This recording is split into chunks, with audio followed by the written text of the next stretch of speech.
अल्मोड़ा के सल्ट क्षेत्र में हाल ही में दीपावली के बाद 4 नवंबर को हुई दर्दनाक सड़क दुर्घटना में 38 लोगों की मौत के गहरे दुख के बाद देहरादून में 12 नवंबर को 18 से 24 वर्षीय 6 युवक युवतियों की अत्यधिक गति के कारण हुई दुर्घटना में मृत्यु ने पूरे राज्य को झकझोर दिया था। इधर भीमताल में भी 25 दिसंबर को एक रोडवेज बस की दुर्घटना में पति पत्नी सहित 2 पुरुषों व 1 महिला तथा एक 6 वर्षीय बच्चे की चिकित्सालय में उपचार के दौरान मौत हो गई। इस तरह राज्य की सड़कों पर दुर्घटनाओं का सिलसिला लगातार जारी है। पिछले 25 वर्षों में राज्य भर में सड़क दुर्घटनाओं में 11,000 से अधिक लोगों की मौत हो चुकी है। इस वीडियो में हम भीमताल में हुई दुर्घटना की कुछ उल्लेखनीय बातों व कारणों पर बात करने जा रहे हैं। बताया गया है कि इस 40 सीटों वाली बस में भीमताल तक 38 सवारियां सवार थी, लेकिन 10-12 सवारियां घटना से कुछ ही देर पूर्व भीमताल में उतर गई थीं, यानी देवयोग से उनकी जान बच गई। अपराह्न 1:45 बजे के लगभग हुई इस दुर्घटना के समय बस में चालक परिचालक सहित 28 लोग सवार थे।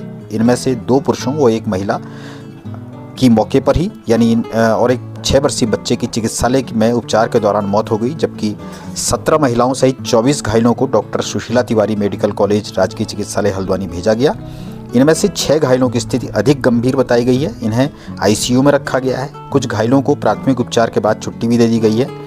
वहीं इस दुर्घटना के कारणों की बात करें तो पास में पहाड़ी की ओर से भूस्खलन होने और घटनास्थल पर पैरापेट के पहले से क्षतिग्रस्त होने की बात भी सामने आई है और इसे भी दुर्घटना का एक कारण बताया जा रहा है। दुर्घटना से ठीक पहले केमू की एक बस के गुजरने की बात भी कही जा रही है, जबकि दुर्घटना का मूल कारण चालक का मोड़ पर गलत दिशा से आ रही एक कार को बचाने के प्रयास में संतुलन खोना बताया जा रहा है। संभवतः यह जो कार थी वह किसी दूसरे वाहन को ओवरटेक करके गलत दिशा से आ रही थी।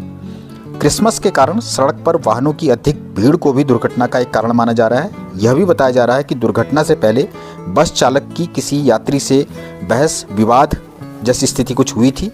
हालांकि बस चालक इससे इनकार कर रहा है। इन्हें भी इस कारण को भी बस दुर्घटना का एक कारण बताया जा रहा है। उल्लेखनीय है कि मरचूला की दुर्घटना दीपावली के ठीक बाद हुई थी। इसी तरह भीमताल की दुर्घटना क्रिसमस के दिन हुई है, जब सड़क पर अधिक भीड़ भाड़ थी। अन्य घटनाएं भी शादी ब्याह जैसे आयोजनों के आसपास होती हैं, इसलिए कहा जा सकता है कि ऐसे शुभ मौक़ों पर भीड़भाड़ व व्यस्तता के साथ वाहनों के चालन में अतिरिक्त सावधानी बरतने की आवश्यकता होती है। यह बात भी उल्लेखनीय है कि मरचूला की दुर्घटना के समय चालक के द्वारा किसी 1-2 लाख रुपए के किसी अपने उधारी ऋण के बारे में चर्चा करने और उसकी मनस्थिति ठीक नहीं होने की बात भी कही जा रही है। इसलिए इन चीज़ों को भी जो चालकों को है उनको विशेष ध्यान इस पर रखना चाहिए अपनी मनस्थिति का, और जो यात्री होते हैं उन्हें किसी तरह का डिस्टर्ब करने का, उनको परेशान करने